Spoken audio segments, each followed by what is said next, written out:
Welcome to Golden Years Balance, your trusted companion on the journey of aging with grace, wisdom, and vitality. If you're over 60, you've already lived a life full of dedication to careers, children, relationships, and countless responsibilities. You've given so much of yourself to others. But now, this chapter is about you. This is your time to breathe deeper, laugh more freely, and reclaim the joy, peace, and balance you truly deserve. Aging isn't about slowing down. It's about showing up with intention, with clarity, and with courage. In today's video, we'll uncover 9 habits you should consider releasing after 60, habits that may have once served you but now quietly drain your energy, health, and happiness. Letting them go isn't about loss, it's about making space for better mornings, stronger bodies, deeper peace, and renewed purpose. And if you stay with us until the end, I'll share a simple but powerful insight that could completely change how you start your day. Something my patients have called a morning miracle. So grab a cup of tea, find a cozy seat, and let's walk this path together toward your most empowered, fulfilling years yet. Number 1, let go of fear-based saving. For decades, many of us have operated under one central belief: save, save, save, just in case. Whether it was for emergencies, unexpected health issues, or simply the uncertainty of the future, we've been conditioned to treat our savings like a fragile glass jar, untouchable, breakable, and not to be disturbed unless absolutely necessary. But once you cross the threshold into your 60s and beyond, it's time to reframe that mindset. Yes, financial responsibility remains vital. But there's a significant difference between wise saving and fear-based hoarding. The latter keeps you in a state of quiet anxiety, always wondering, will I have enough? Even when your accounts say yes. I remember one of my longtime patients, Robert, a retired engineer in his mid-60s. He'd dreamed for years of visiting his ancestral village in Italy, but each time he got close to booking the trip, he pulled back. What if my roof needs replacing? What if inflation gets worse? The what-ifs chained him to a future that might never happen, while the present passed him by. One day, after a health scare that thankfully turned out to be minor, he said to me, "I realised I've been saving for a life I'm not even living." That trip, he took it the next month. When he returned, he was lighter, more joyful, and even said his chronic back pain had lessened, not from medication, but from emotional release. He said, "That journey gave me something no amount of money ever could." Your savings are meant to support your life, not suppress it. It's okay and healthy to spend on what brings you fulfillment, whether that's travel, hobbies, family experiences, or self-care. Living with intention doesn't mean reckless spending. It means recognizing that money is a tool, not a prison. Instead of asking, "What if I run out?" try asking, "What memory am I willing to miss out on just to feel safe?" Often, the most meaningful moments aren't the ones we protect in our bank accounts. They're the ones we carry in our hearts. Let go of fear-based saving, embrace mindful spending, and start living the life you've already earned. Number 2, stop spending on things that don't bring joy. As we grow older, one of the greatest gifts we can give ourselves is the freedom to spend, not more, but more meaningfully. In a society that constantly encourages us to buy the next big thing, it's surprisingly easy to fall into the trap of acquiring things that don't truly nourish our hearts or souls. Especially after 60, every dollar spent should feel like a vote for the life you truly want to live. Take the story of Mrs. Ellen Davis, a retired nurse from Oregon. For decades, she had a habit of buying fashionable clothes. Not because they brought her happiness, but because she felt pressured to keep up and stay presentable in her social circle. But after retirement, she noticed most of those clothes stayed untouched in her closet. "I realised I wasn't buying joy," she said. "I was buying distraction." One day, she passed by a community arts centre offering painting classes. Something about it stirred a memory. She used to sketch as a young girl, a hobby lost somewhere between raising children and working long shifts. With a small leap of courage, she enrolled in a beginner's class. Months later, she'd not only created dozens of beautiful pieces, but also found a new group of friends who shared her passion. That one shift, spending less on clothing and more on creativity, transformed her days into something vibrant and soulful. This isn't just about art. For some, it might be gardening tools, a slow cooker to try new recipes, or even tickets to visit grandchildren. The point is, spend on what lights you up, not what just fills the cart. Financial advisor and author Ramit Sethi often talks about conscious spending, the idea that it's not about cutting everything, but about being intentional. If a purchase doesn't bring you joy, peace, connection, or growth, it's simply taking up space in your home, your wallet, and your mind. After 60, less truly becomes more. Fewer things, more meaning.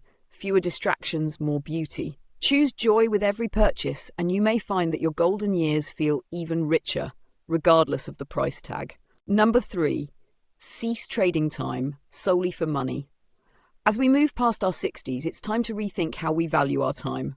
For much of our lives, we've been conditioned to trade hours for income, to see time as a currency for survival. But after decades of working, providing, and sacrificing, a powerful shift begins to happen.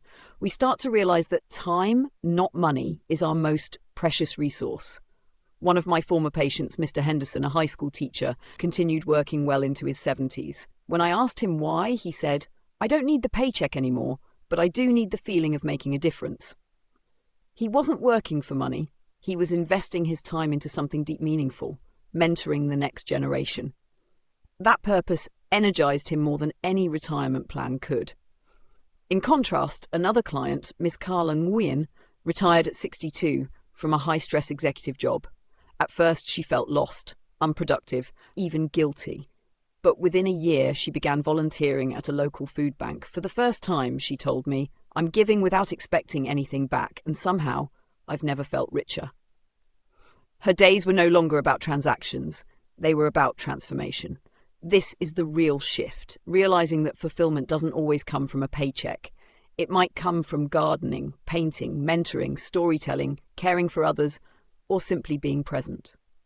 Ask yourself honestly, are you still working because it nourishes you, or simply because it's familiar? Are you spending your time on things that make your heart feel alive, or just on things that make your bank account grow? There is nothing wrong with continuing to earn or to work after retirement age, but it must be a conscious choice, not a habitual reflex. If your job gives you purpose, keep it. But if it drains your spirit, consider redirecting your time towards something more aligned with who you've become. At this stage in life, the return on investment should no longer be measured not just in dollars, but in joy, connection, peace, and legacy. Your time is no longer just a commodity. It's a gift. Choose to spend it where it truly matters. Number 4, stop postponing dreams. One of the most quietly dangerous habits as we age is saying, "I'll do it someday." That single word, someday, has robbed more people of joy than any disease ever could. After 60, life shifts. Time becomes more precious, not less. And yet many seniors continue to postpone the very dreams that once stirred their soul. I remember working with a couple in their late 60s, James and Marlene. For decades, they'd talked about buying an RV and driving coast to coast, seeing the Grand Canyon, Yellowstone, and finally catching fireflies in the south. But responsibilities always came first. Raising kids, paying bills, helping their grandchildren through college. They kept saying, "Next year." Then Marlene had a minor stroke. It jolted them both. She recovered well, thankfully, but the experience forced them to realize that waiting longer wasn't a guarantee. It was a gamble. So they made a bold decision. They bought the RV, mapped a route, and set off. Was it perfect? No. The engines sputtered once. They got lost a few times, but they laughed more in 6 months than they had in 6 years. They danced under desert stars, ate lobster in Maine, and met strangers who became lifelong friends. When I spoke to them a year later, Marlene said, "We finally stopped talking about life and started living it." Dreams aren't always grand. For some, it's learning to paint, writing a memoir, or even taking a salsa class. I once had a patient, 72 years old, who decided to finally learn the piano. Her fingers were stiff at first, but her joy was unshakable. She played Somewhere Over the Rainbow at her 75th birthday and made everyone cry. The truth is, age doesn't erase your right to dream. It just demands urgency.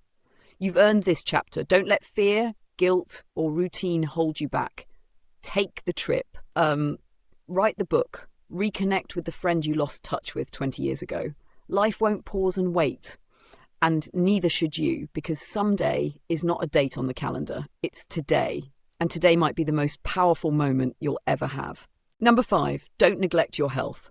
As we move into our golden years, it becomes crystal clear. Health is not just wealth. It's freedom. It's the freedom to walk without pain, to wake up refreshed, to enjoy meals without restriction, and to spend time with grandchildren without feeling worn out. Yet many seniors unknowingly place their well-being on the back burner, either out of habit or the mistaken belief that decline is inevitable. It doesn't have to be that way. One of the most important things you can do for yourself is schedule regular health checkups. Preventive care helps detect silent conditions like high blood pressure, osteoporosis, or early signs of diabetes before they cause irreversible damage. I once had a patient in her early 70s who thought her fatigue was simply part of aging, until a routine blood test revealed she was severely anemic due to a slow internal bleed. Timely intervention saved her from a potentially fatal outcome. A balanced diet is equally crucial. This doesn't mean eliminating all treats or living off salads. It means nourishing your body with colourful vegetables, lean proteins, whole grains, and healthy fats that fuel energy and protect brain and heart health. Even small changes like reducing salt and processed sugars can bring about significant improvements in blood pressure, digestion, and energy levels. And then there's movement. No, you don't need to run marathons, but staying active, whether through daily walks, tai chi, gardening, or gentle yoga, keeps muscles strong, joints flexible, and spirits high. Movement isn't just physical medicine, it's emotional too. It lifts depression, sharpens the mind, and improves sleep. Remember, health isn't about perfection. It's about daily, mindful choices. Skipping a doctor's visit, ignoring persistent symptoms, or telling yourself it's just old age may rob you of the vibrant retirement you deserve. You've worked hard your whole life. Now is the time to protect the body and mind that carried you here. Don't just aim to live longer. Aim to live better, with strength, clarity, joy, and dignity. Because when you take care of your health, you're not just adding years to your life, you're adding life to your years. Number 6, release the need for approval. After turning 60, one of the most powerful forms of freedom you can claim is emotional independence, the ability to live without seeking validation from others. For much of our lives, we're conditioned to care deeply about what others think. Our parents, peers, co-workers, even strangers. But with age comes wisdom, and wisdom reveals a simple truth. Not everyone's opinion matters. At this stage, your happiness must come first.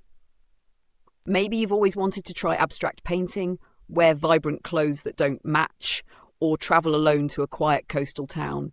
Maybe you no longer feel the need to attend every birthday party or holiday gathering just to keep up appearances. That's not selfishness. That's self-respect. I once worked with a woman named Lillian, who spent her entire life trying to please her family. She never voiced her preferences, always agreed to what others wanted. At 67, after her husband passed away and her children moved abroad, she made a bold shift. She moved into a cozy cottage by the lake, adopted 2 rescue dogs, and began writing poetry, something she had loved as a teenager but gave up out of fear of judgment. "I'm not hiding anymore," she told me with a smile. "I've earned the right to live on my terms." When you let go of the need for approval, you begin to reconnect with your truest self, the one you may have silenced for years. You make space for authentic joy, deeper self-respect, and decisions rooted in your values. And ironically, people begin to admire you even more, not for conforming, but for being courageously authentic. So give yourself permission. Permission to rest. Permission to speak your mind. Permission to say no without guilt. You don't need to explain your choices to anyone, especially not after a lifetime of giving so much to others. In this season of life, let your own voice be the one that matters most, because peace doesn't come from being accepted, it comes from accepting yourself. Number 7, limit exposure to negative media. In our digital age, information is available at our fingertips 24/7. While that can be a blessing, it often becomes a burden, especially when much of the news we consume is negative. Stories of violence, disasters, political strife, or economic uncertainty can create a subtle but continuous undercurrent of anxiety, fear, or even hopelessness. particularly for seniors who may already be more sensitive to emotional shifts. After 60, your peace of mind is one of your most valuable assets. Constant exposure to negative media, whether through TV news, social media, or even forwarded messages, can lead to increased stress, sleep disturbances, and a heightened sense of vulnerability. I've seen patients who began every day with the morning news and noticed a direct link between that habit and their rising blood pressure and anxiety levels.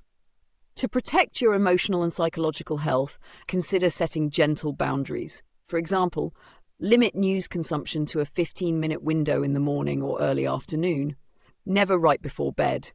Choose a reliable, balanced source rather than sensationalist channels. More importantly, make it a rule to balance every piece of troubling news with something positive. A walk in the garden, a phone call with a friend, or even a few minutes listening to calming music or reading something spiritual or uplifting. One of my clients, a retired school counsellor, told me she stopped watching the evening news entirely. Instead, she spends that time watching nature documentaries or rereading her favourite novels.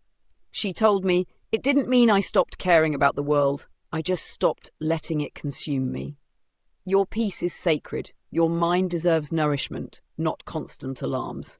Be intentional about what you let into your mental space. Choose content that informs without overwhelming, entertains without numbing, and uplifts rather than drags you down.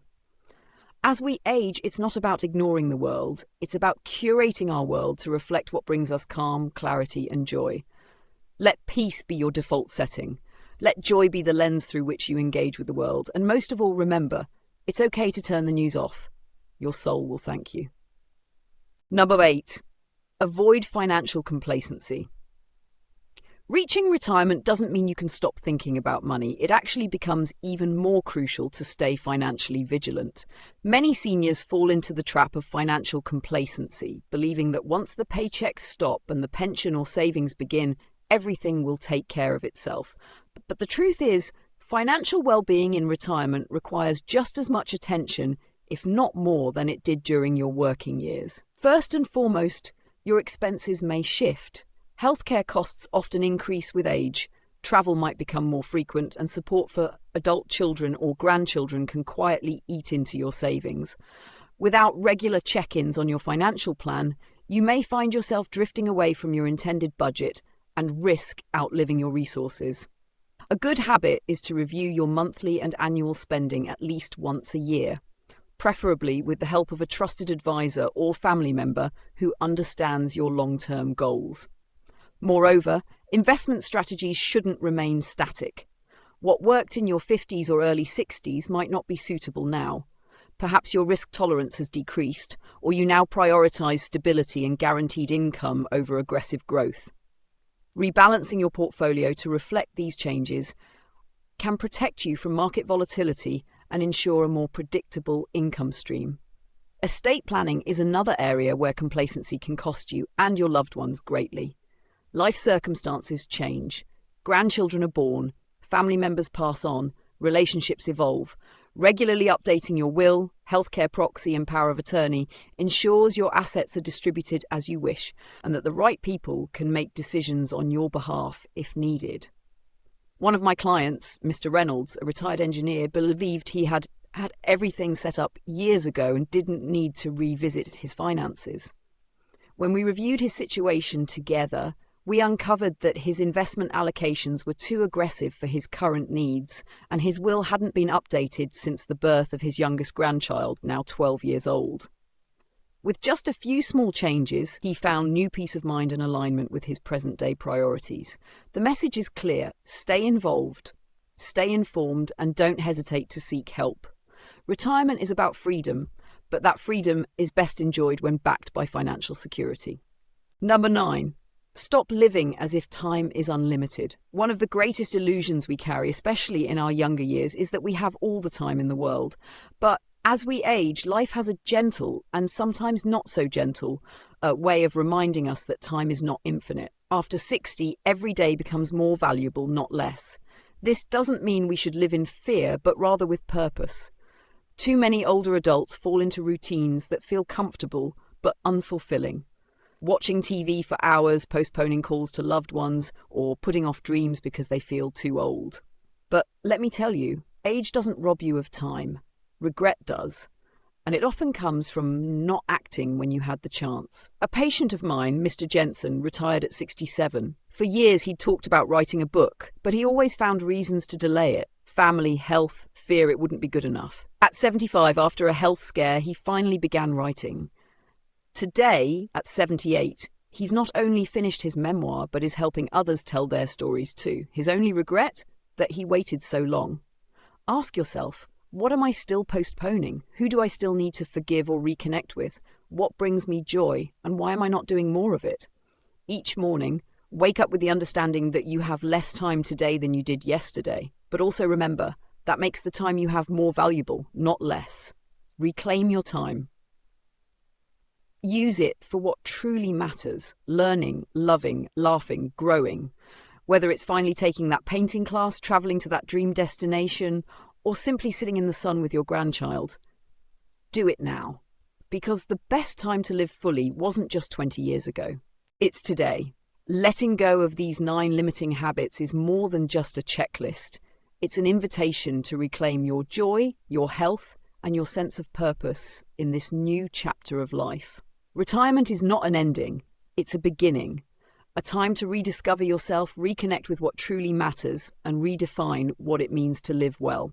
Whether it's shedding fear-based saving, stepping away from toxic relationships, or finally prioritizing your own dreams, every small change opens the door to greater peace and fulfillment. The beauty of this stage of life is that it offers the wisdom of experience and the freedom of choice. You don't need permission to live fully. You already have it. And remember, it's never too late to start anew. We'd love to know, what habit are you ready to release? Your insight could inspire someone else on their own journey. Please share your thoughts in the comments below. If this video resonated with you, consider supporting our mission by liking this video, subscribing to our channel, and clicking the notification bell so you never miss an update. At Golden Years Balance, we're here to walk with you toward a more empowered, vibrant, and meaningful life after 60.